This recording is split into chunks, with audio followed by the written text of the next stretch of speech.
Despite an ongoing pandemic, the latest Democratic debate went on. Team Rising looks at how the candidates did. That's right. We're joined by Skype now Democratic strategist Andrew Feldman and Amber Athey. She's the Washington editor for Spectator USA. First time that we're doing this remote panel, so bear with us, audience and panelists. It's great to see both of you. All right, so Joe Biden, he set things off yesterday, made a little bit of news on this vice presidential pick. Let's take a listen to what he said.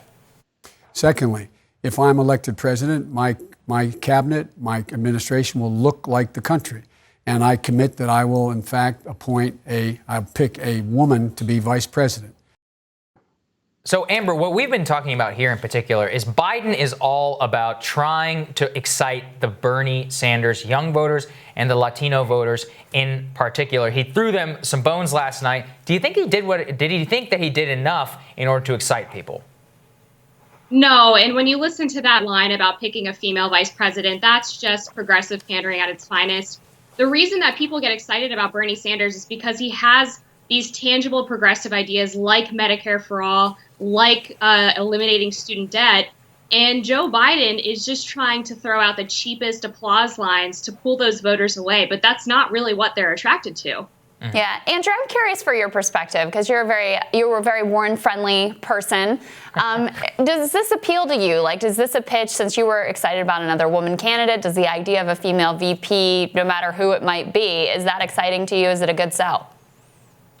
Well, look, it does matter who it might be, but I do think this is exciting for women voters. It's exciting for me, absolutely. I mean, if you saw late last week, dozens of progressive leaders across the spectrum, from Randy Weingarten and Sarah Nelson of the labor movement to Cecile Richards and others, put out an open letter demanding that the nominee pick a vice president that is a woman. I think this is a big step towards maybe not engaging young voters, but making sure that suburban women are fired up for Joe Biden. And I think it really sets up a fascinating conversation now about who is that woman going to be. Is it Elizabeth Warren? Is it a Kamala Harris? Is it Amy Klobuchar? You know, someone on CNN last night threw out Tammy Baldwin of Wisconsin. So it's a fascinating conversation, and I really do think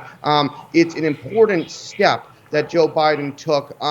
Not so much I don't think it's about pandering to voters. I think this is important in terms of moving the country forward.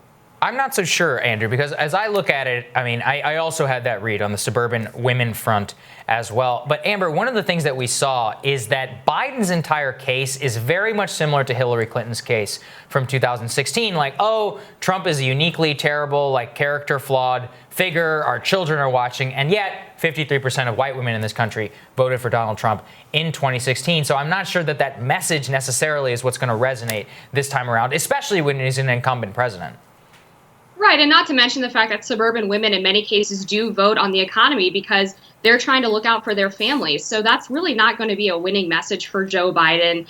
And that's exactly what he said during the debate last night, by the way. He was talking about how Bernie Sanders voters should just jump over to him when he wins the primary, the nomination, because he's the best situated to defeat Donald Trump. Now, to be fair, the majority of Democratic voters say that they want someone who can defeat Donald Trump. But Bernie Sanders has been polling just as highly as Joe Biden when it comes to who they believe can beat him. So that's not a unique tenet of Joe Biden's campaign.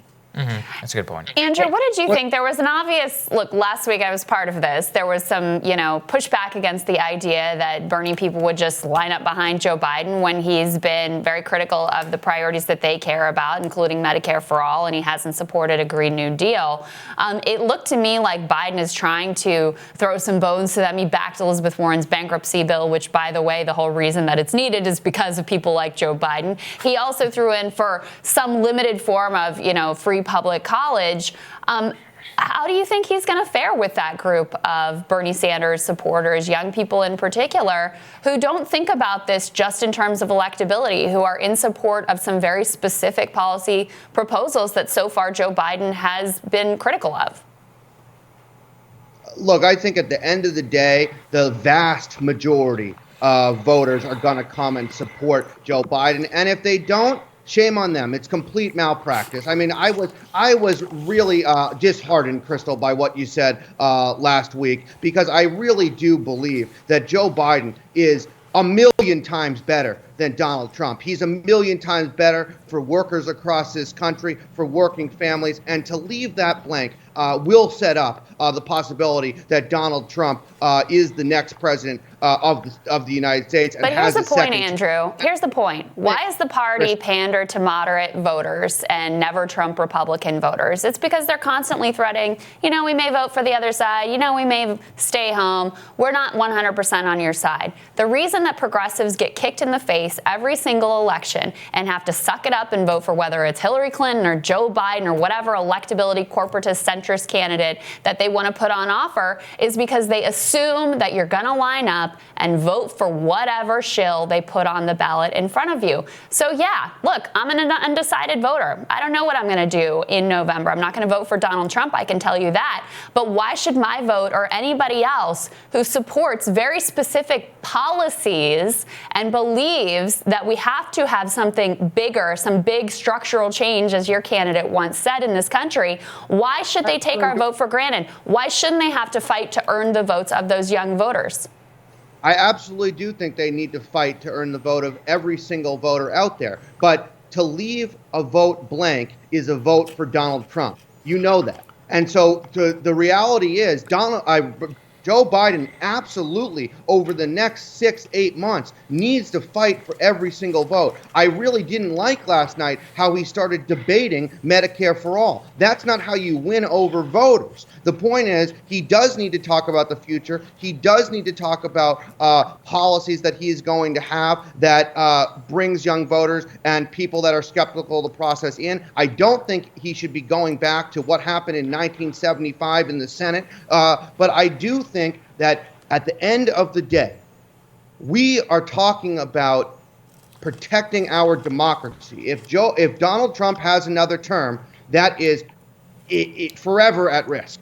So, Amber, I want to get you in here because we observed so much of this as young and on the right in 2016 with some of the Never Trump movement and all of that. And ultimately, there was this entire debate over all these people, people who are on CNN and call themselves Republican won't vote for Trump. But that didn't end up mattering because he was able to bring hundreds of thousands of new voters into the process. What do you make of this phenomenon in particular? And then how so many people may not necessarily vote for Trump, but they may not come out and vote, period. That, it seems to me, is Biden's biggest liability.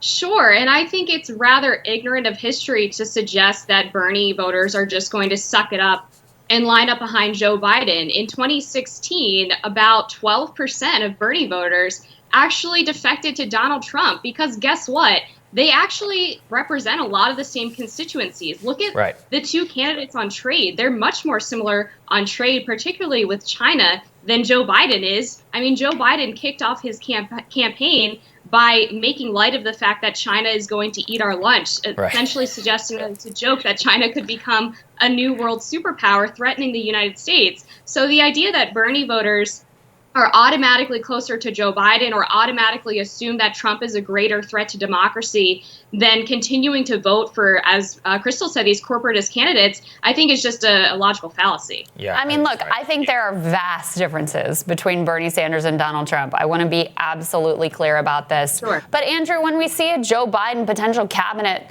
list leaked, and it's like freaking, Jamie Dimon and a bunch of other Wall Streeters that are going to be put in charge at the time that we face an economic calamity, it just makes me wonder, if nothing's going to fundamentally change under Joe Biden, things could be much worse than Donald Trump. It's a lack of imagination to think that Donald Trump is the worst that we could absolutely get. Sagar was talking earlier, and I agree with him. They are setting the stage for a massive populist revolt, the likes of which we've never seen. And that's what you're voting for when you're voting for Joe Biden.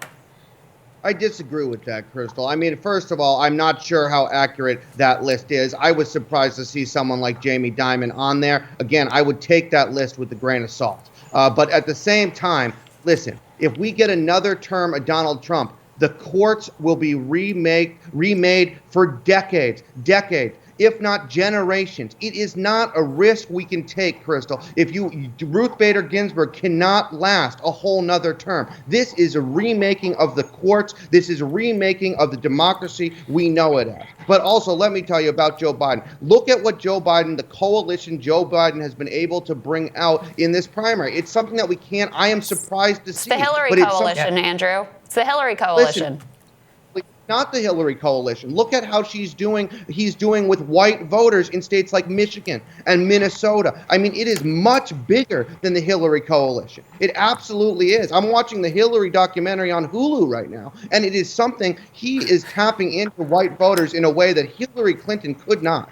I think that's a fair point, Andrew, and I think the Supreme Court issue is a really fair point as well. All I'm saying is, look, you should not take any of these voters for granted. You should not think you can staff up a Wall Street administration and say you're going to veto Medicare for all and think that it's the voters' fault if they don't line up behind you. Yeah. That's my point. All right, let's all pray for Andrew that he makes it through that documentary. Andrew, hey guys, all right, stick we're with going to take a quick break. We'll be back right after this. Great first try at this panel, and we'll be right back.